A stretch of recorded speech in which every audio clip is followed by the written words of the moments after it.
Un agradecimiento muy especial al doctor Segundo Eleazar por la gentil invitación que le ha hecho al Instituto Nacional de Medicina Legal y Ciencias Forenses de Colombia para hablar sobre uno de los temas más importantes que considero nos preocupa a toda Latinoamérica. Es el tema del maltrato infantil, de la violencia hacia los niños y las niñas. Y el tema que voy a desarrollar tiene que ver entonces con la necropsia médico-legal en este ámbito. Basta recordar que desde el 1924, la Declaración de Ginebra, se constituyen los derechos específicos de los niños, que reconoce como seres humanos objeto de derechos. La Declaración del 59 así lo señala, en donde se consigna la Declaración de los Derechos del Niño. El maltrato infantil, entonces, está constituido por una serie de abusos y desatenciones que son cometidos a los menores, no solamente de manera física, sino también de manera psicológica. La desatención, la negligencia, la explotación comercial que pueden sufrir los menores constituyen este cuadro dramático de maltrato infantil. Cuando ocurre la muerte, pues en muchas ocasiones nuestro diagnóstico de muerte se señala solamente por los fenómenos fisiopatológicos que nos señalan la causa primaria de la muerte. Sin embargo, frente a este tema, al tema de la muerte en los niños, siempre debemos pensar en varios criterios que nos deben orientar hacia la existencia de un maltrato. Lo primero es el contexto del maltrato, y el contexto del maltrato es un contexto evidentemente familiar, pero también un contexto educativo, un contexto social, un contexto psíquico y físico, y un contexto también de educación del niño.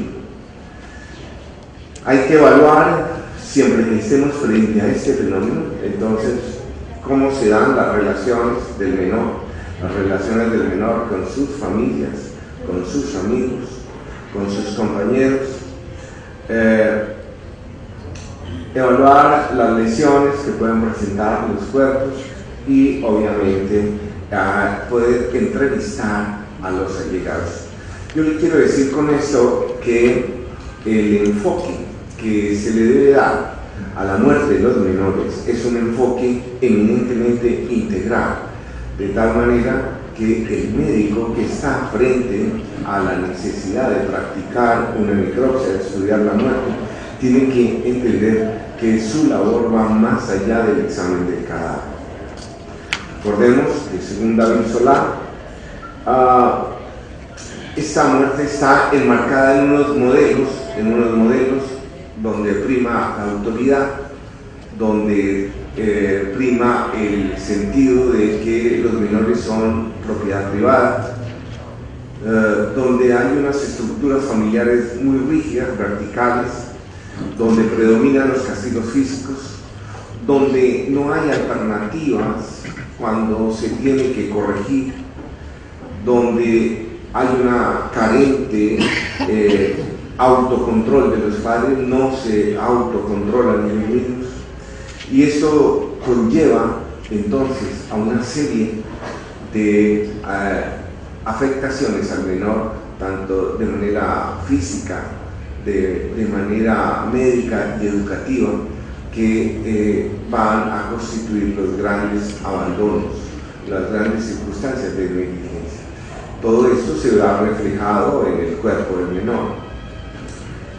Entonces, frente a este maltrato infantil hay que considerar algunos aspectos. La acción de omisión, por ejemplo, la omisión que pueden presentar quienes están encargados de la custodia y el cuidado de los menores, la afectación psicológica, la carencia de afecto principalmente, que constituye uno de los aspectos más frecuentes en el maltrato infantil, y considerar que no todos los signos de maltrato se relacionan a signos físicos, sino que también hay signos que no van a dejar huella en el cuerpo. Aspectos al iniciar la necropsia, como considerar las características del niño, la edad, el sexo, si hay signos o no de violencia, las relaciones que se puedan percibir del menor o que había tenido el menor con sus familiares, los apoyos o las desatenciones que pueden existir alrededor de la crianza del menor, de su cuidado, y aquellos aspectos que señalen de privación, de atención médica o de atención psicológica social en el menor.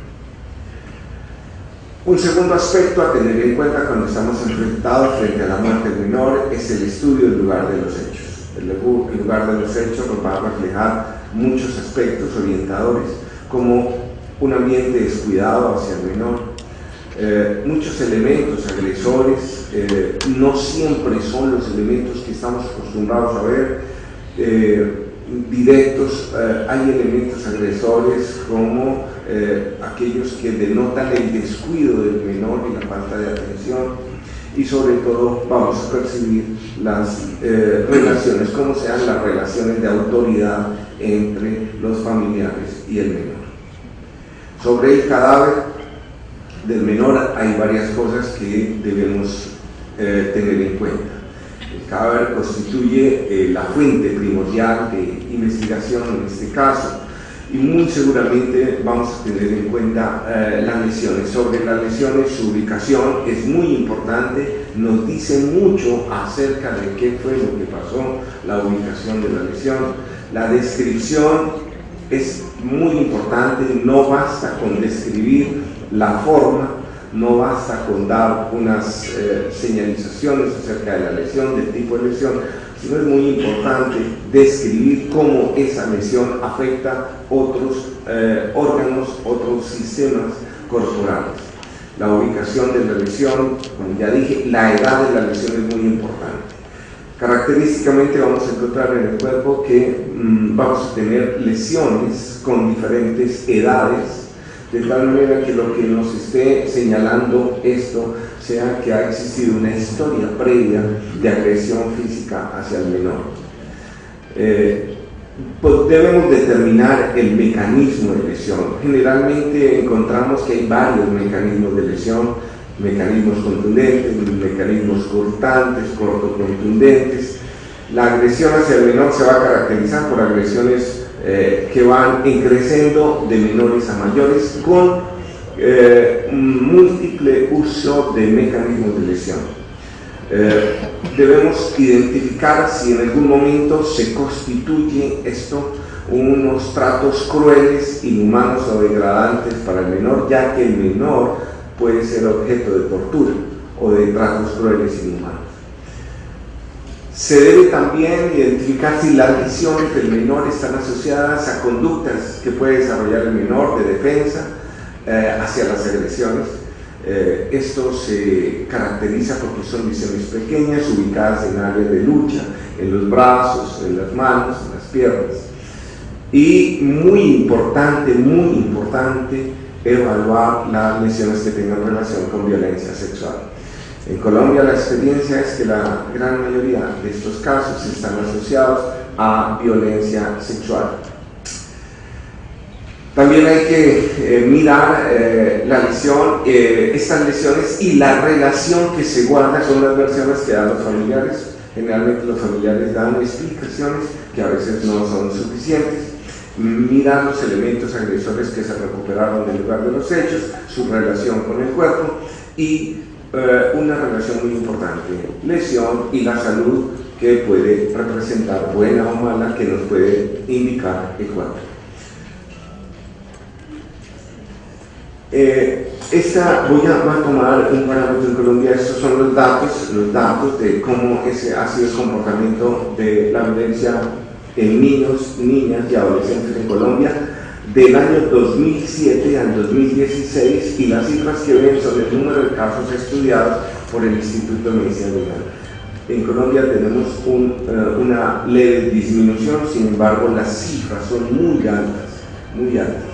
Este es un balance de lo que tenemos. Ustedes ven allí que la edad, las edades entre los 0 y los 5 años son muy importantes. El 16% de los casos ocurren en esta edad.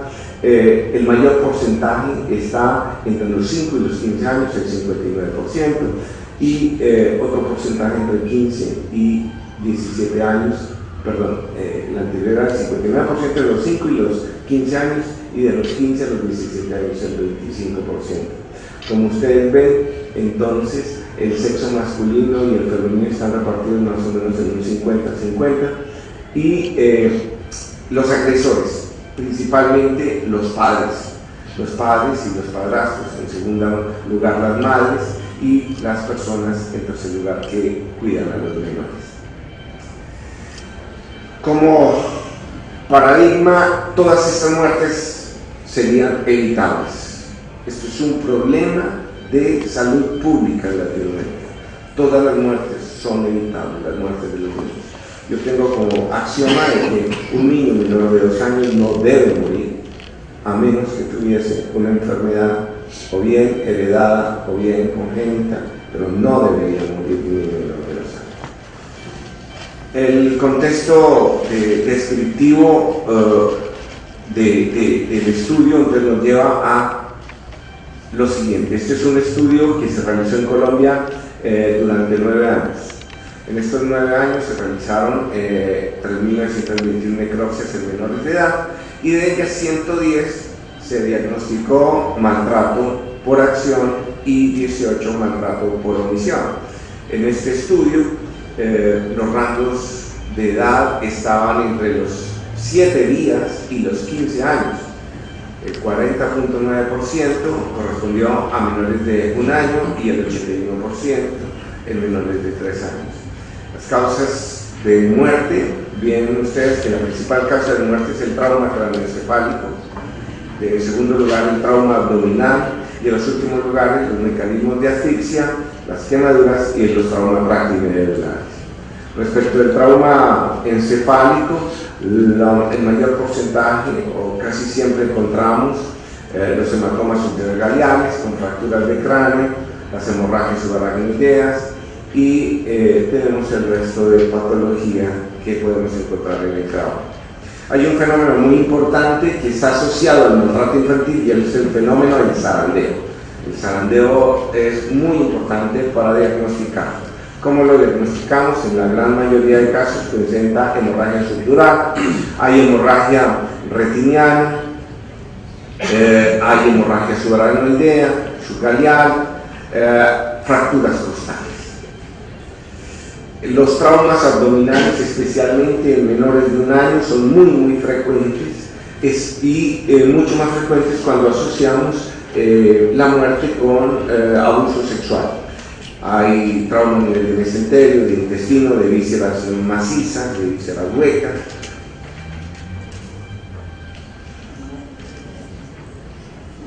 En este estudio se presentó que delitos sexuales estaban asociados en el 11.1%, y la relación de niñas y niños era de 10 a 3, 10 niñas, 3 niños. Los últimos resultados nos presentan que los agresores son en primer lugar los progenitores, papá, mamá, y en segundo lugar los padrastros. Los meses donde ocurre la mayor agresión en Colombia son los meses donde los niños tienen mayor periodo de vacaciones, están más en contacto con los familiares, están en sus casas. Curiosamente son los días entre los sábados y domingos porque están en la casa, ¿no? Y ese es el contexto en que se da en Colombia la muerte por maltrato infantil.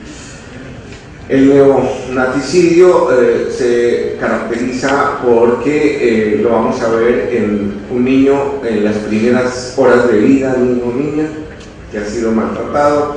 El agresor generalmente es la mamá, y da explicaciones que tienen que ver con aspectos del nacimiento, y frecuentemente son madres solteras, madres muy jóvenes que presentan eso. La necropsia entonces determinará principalmente si el niño, el cuerpo que tenemos ahí, alcanzó o no a respirar. Para ello, pues seguimos haciendo la prueba de la dosimasia, nos va a permitir poder diagnosticar. Se puede hacer una dosimasia radiológica, se puede también hacer una dosimasia hidrostática, que es la más común, y la histológica. ¿Qué hallazgos vamos a encontrar?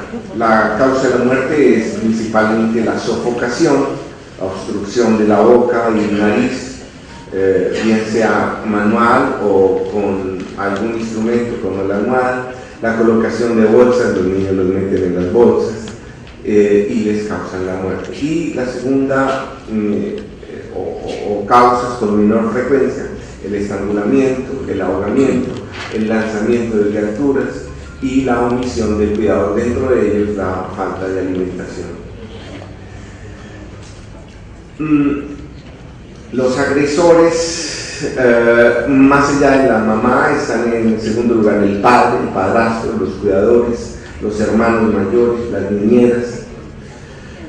La mayoría de estos casos ocurre en menores de 4 años, es el mayor porcentaje de muertes por maltrato infantil, menores de 4 años, y está, como ya vimos en el estudio, muy relacionado con estos tres traumas: cráneoencefálico, tóraco abdominal, principalmente.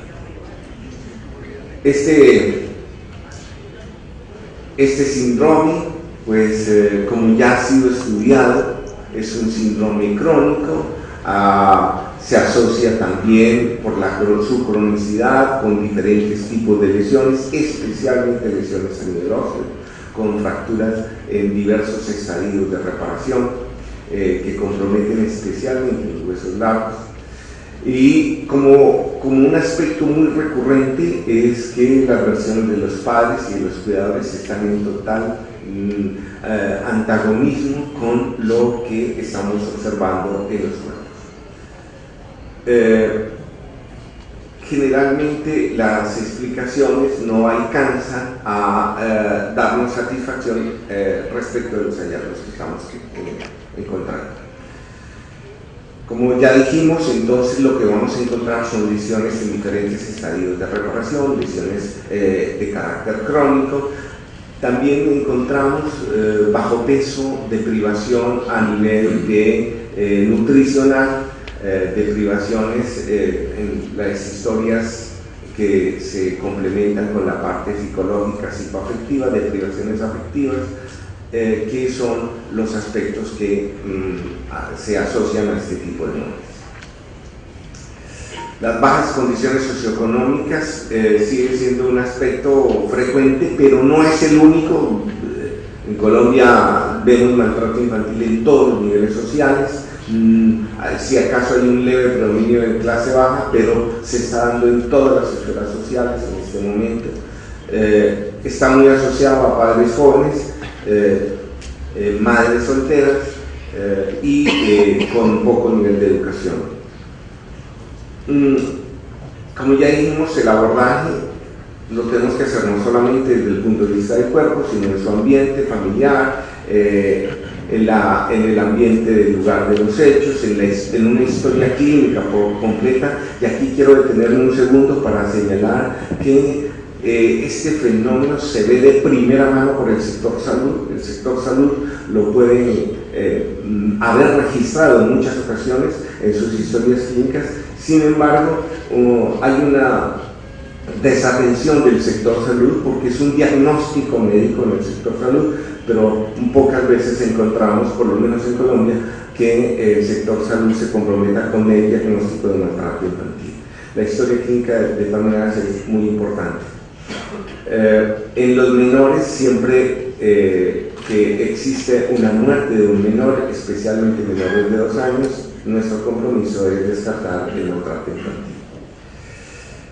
Ya para ir finalizando en todos los aspectos, para hacer relevantes las necropsias en los niños, son, en primer lugar, la necropsia debe ser realizada por un personal calificado, especialmente aquellos que tienen formación en patología pediátrica, muy importante, personas calificadas en este tema, porque a veces los signos son tan sutiles que pueden pasar inadvertidos.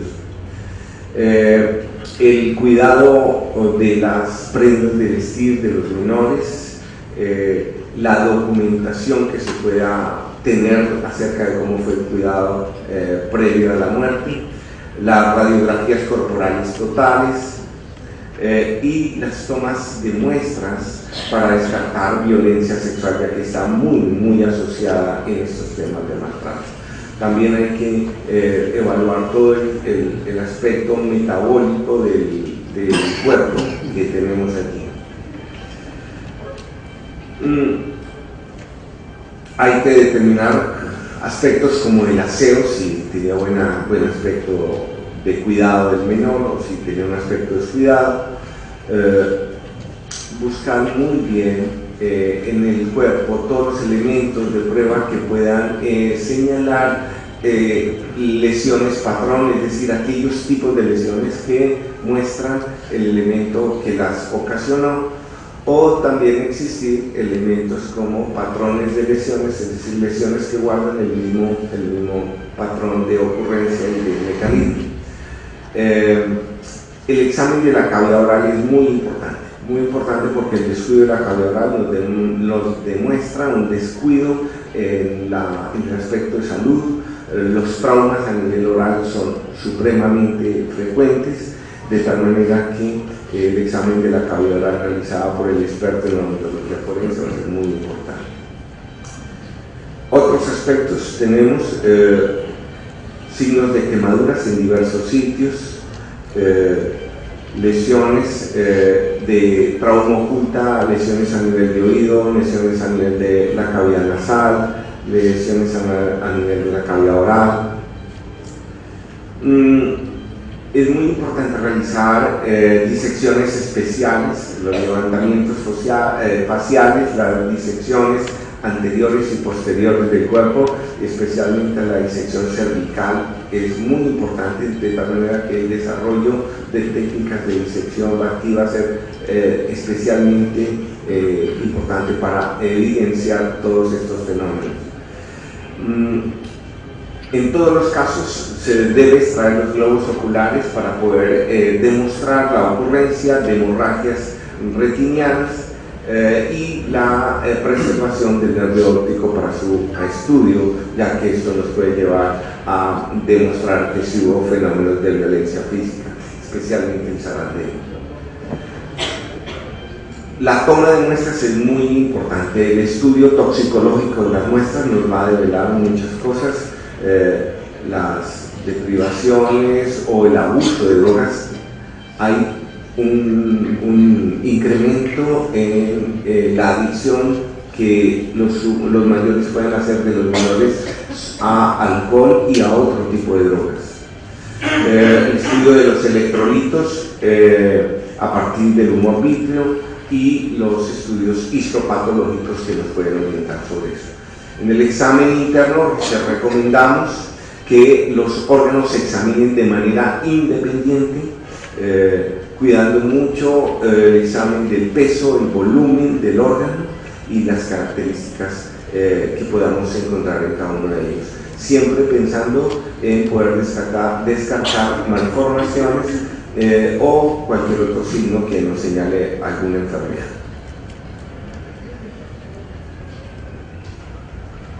Hay que hacer ciertas claridades en este tema, poder diferenciar algunos signos que pueden ser sutiles. Es frecuente confundir la equimosis con otros aspectos, de tal manera que esto debe ser de manera bastante cuidadosa, debe ser muy cuidadoso, ya porque estas equimosis se pueden presentar en diferentes estadios de evolución. También hay que diferenciar las manchas de nacimiento de las mismas equimosis. hacer una adecuada interpretación de los parámetros de talla y peso con las curvas de las curvas de crecimiento de cada región, de tal manera que podamos demostrar las deprivaciones que se tuvieron en los aspectos nutricionales y que todo esto nos configure unas circunstancias de omisión.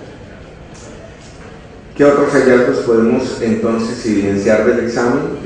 Los patrones de lesión, es muy importante, ya lo habíamos dicho. Hay que diferenciar dentro de un patrón de lesión accidental, porque en muchas ocasiones las versiones de los padres, de los cuidadores, nos llevan a enfocarnos hacia aspectos accidentales y debemos diferenciar esos patrones accidentales de lesiones de los patrones de lesión intencionales. Nuevamente las maniobras de zarandeo, ¿no? o aquellas maniobras que se mencionen que se han hecho por causa de las propias enfermedades.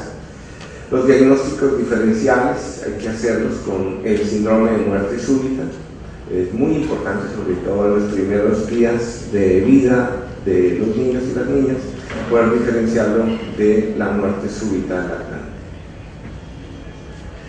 Los diagnósticos de sofocación es muy importante diferenciarlos con el síndrome de Munchausen. Bien, este fenómeno, esta diapositiva es de una foto de ayer de los niños que se preparaban para el partido, y obviamente en Colombia les decimos a todos, los niños y las niñas, gracias por esa sonrisa, que es la que debemos preservar todos. Tenemos una obligación los forenses, y los forenses de no solamente Latinoamérica, del mundo, en este tema de los niños y las niñas, y es nunca bajar la guardia, porque ellos son el futuro de Perú, de Colombia, de toda Latinoamérica. Muchas gracias. Doctor Valdés, gracias por su ponencia. Nosotros que trabajamos en la morgue central de Lima, también tenemos oportunidad de observar muertes en niños con sospecha de que han sido maltratados, ¿no? Lo que me ha llamado la atención, doctor, y esta venía la pregunta, era respecto a que durante la necropsia ustedes, no sé si es una rutina, retirar los globos oculares. Para nosotros, doctor, eso significaría probablemente que el fiscal nos denuncie. Acá solamente cuando retiramos las córneas de los cadáveres se tiene que hacer con mucha rigurosidad, porque si no piensan que estamos comercializando. Y es más, ¿no? ¿Cómo le entregamos a la familia un cadáver de un niño al que se le han retirado los globos oculares? Al respecto de eso, doctor, quisiera que un poquito pudiera desplayar, porque es un tema muy importante, el diagnóstico, ¿no? Si se trata de repente no de una muerte por maltrato, sino de una muerte súbita del lactante, ¿cómo vamos a responder de los familiares? Gracias. Siguiente pregunta. La pregunta era, por favor, que nos pudiese indicar en la experiencia que ustedes tienen cuáles son los hallazgos que han tenido en las necropsias por muertes súbitas. Doctor Valdés, yo soy psiquiatra y veo los parecidos, y acá más bien tenemos mucha experiencia con lo que es muerte por envenenamiento en niños menores de 7 años. Y quisiera saber, esto es lo más frecuente que he visto en estos 25 años, y no sé qué experiencia tendrá usted con relación al envenenamiento. Bien, ya tomé nota de las preguntas que me hicieron. La primera pregunta es interesante. La extracción de los ojos, sí lo hacemos. Ahora, ¿qué hacemos? En todos los casos se les colocan prótesis que son muy estéticas. ¿Qué sucede? En Colombia los fiscales tienen un gran respeto por la labor del forense. Ningún fiscal nos dice qué hacer o qué no hacer. Es decir, el fiscal en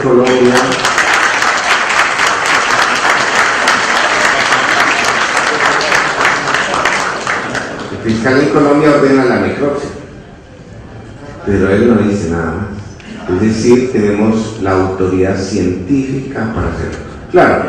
Claro, no somos ajenos a que, por ejemplo, las familias que están en todo su derecho de reclamar, ¿no? Reclamen porque se han extraído los ojos. Y en muchas ocasiones los comentarios hacia la prensa es, claro, estamos traficando con ojos. Pero mire,